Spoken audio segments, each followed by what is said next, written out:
all right. We are back. Yeah. Good morning, world. Good morning. And this is BJ. And Shanae. And we are here with Humanity Celebration, and we're talking about standing by, watching a crime, and filming it. Yes. And is it your responsibility to do something about it? That is a big question. That's a big question. It is. Okay, so we're going to go into a video as an example of this situation and how horrific it can be for other people. And check this out. In an horrific incident, a woman was raped on a suburban Philadelphia train. The police said that there were a lot of people around who should have done something. Several passengers on a moving train saw the accused sexually assault a woman, but they did not intervene. A 35-year-old man is now facing criminal charges for rape and assault. The attack took place on the night of October the 13th. The assault, recorded on the train's surveillance cameras, went on for 8 minutes. The man sat next to the woman and tried to start a conversation with her. Over the next few minutes, when she kept rejecting his advances, the accused was seen getting aggressive. He ripped off her clothes and raped her. Several people present on the train did not act or intervene by calling 911. A southeastern Pennsylvania Transportation Authority employee who saw the attack was the first to report it, and he called 911. Officials are trying to look into the surveillance videos to identify those present in the train car and to interview possible witnesses. The survivor, who did not know the attacker, was taken to a hospital and was treated for her injuries. The Transportation Authority issued a statement calling it an horrendous criminal act, and said it may have stopped sooner if a rider had called 911. Well, for more, let's go across now to WION correspondent Susan Tehrani, who's joining us live from New York. Susan, it seems incredible that nobody intervened here. What more can you tell us about the investigation?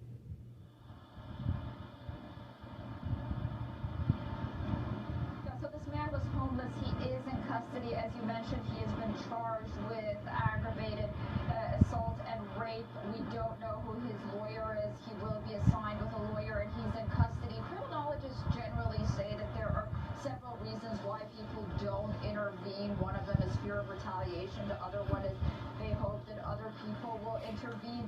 But this really speaks of a larger problem, crime in big cities right now across the United States, and the lack of law enforcement. Part of it going back to the defund the police movement, and the other, going back to lack of crime bills, perhaps, that need to be updated, and something that is really center stage right now on Capitol Hill. The issue of homelessness, again, that's also plays really at the heart of a state like Pennsylvania, Philadelphia as well. A lot of factors into it. I do want to mention that just an update on this. Philadelphia doesn't have a good Samaritan law to see what would happen to these individuals who were witnesses, and if these surveillance footages do capture someone actually filming the incident and not intervening. If that happens, some action may be taken against that individual, but we yet don't know what kind of action, because there is no law, would be taken against an individual that perhaps films an incident like this but decides not to intervene to stop it. So, there you have it. That is horrible. It is. I grew up, we're in a time where men stepped in to help women. Before cell phones, before social media. Times today are different. We have a society today that we see that people will film you being assaulted. People will film you getting beat up. It was another video about a mother and her 2 daughters jumping a middle school girl. It's horrible. And people watched. Nobody intervened except for one other lady. But this is the thing. Why are we at this place in our humanity right now? What happened? What happened along the way? You know what? I think when I think of people taking out their cell phones and recording things, it takes me back to people trying to be the first one to get the news. You know what I'm saying? Like you take it out and you want to record because you want to give that information to the police, or that I think that's where it started. But then it kind of moved from that to where people just started recording just to be the first one to say I got that and put it on Facebook or social media. It's so many people who are being victimized in front of everybody, in front of everyone, and the first thing you do, or being killed, and you take your phone and you record them and you put it on social media, and that's how someone's family finds out that their loved one is dead. I mean, that's just insane to me. I would think that you would take that and give that information to the police to help, or not even that, but do something. I mean, a lot of people think like, okay, if I interact, either I can get hurt, I can get killed, or like she said, that some people feel like, they'll come back and do something to them. Yeah. You know what? I don't care. If I was there in any situation where I'm seeing someone getting hurt or violated, I'm going to help that person. That's just my instincts. You know what I'm saying? As a person, to help. And I don't care what race you are. It shouldn't matter. No. We're all human beings. We all want to live a good life. We're at a place where, we're coming together through certain circumstances. We got the George Floyd situation. We have all these race tension situations where people are coming together. So through it all, people are coming together, but we have to step up with certain situations. And we can't allow people to grow up believing that, ain't nobody going to help me if something happens to me. And people are just putting that on to get likes. That's what it is get now. Famous. It's to get likes, to get famous, to get some kind of recognition over helping someone. I had a brother get killed, and they put it on Instagram. This is real life. One of my brothers got killed, shot in the back of the head. And this is how we found out he was murdered. On Instagram. This is the new thing. On Instagram. They shot him in the back of the head and then filmed it and put it on Instagram. This is the new society today. And what do we have to do? Like, what is our responsibility? Are you responsible? That's the question. Are they responsible to do something? Because you have your own life. You have your own kids. You have your own families.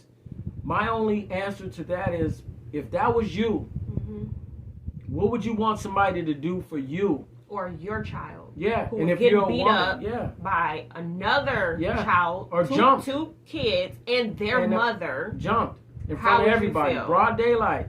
At the school. So where's the responsibility at today? That's the question. We need your comments. We need your feedback. We need to know, how do you look at this society today when it comes down to crime in our community? And who's responsible to call the police? Who's responsible to intervene, to help, to physically help this person being assaulted? This is where we are. And so we're reaching out to everybody to say, okay, what is your opinion? What do you think about it? What would you do if that was your daughter? Or your sister, your mother. Or your mother. What would you do? This is a society that's built on social media today. Like I said, I remember before cell phones were so developed, and it was nothing like this. People had to stand and face their accusers, face their offenders, and face them. And they had to stand up and be accountable for certain things differently than today. Today, you can mask behind social media. You can mask behind so many characters on social media. But this is the real life. What if it was you? What would you want someone to do for you? You see what I'm saying? And that's where we are, So what do we do about it today? So what do we do? It's tough. I say you have to look into your own soul, look into your own mindset, and think about that. It's something to think about. You know, these are new times. It's not the old ways anymore.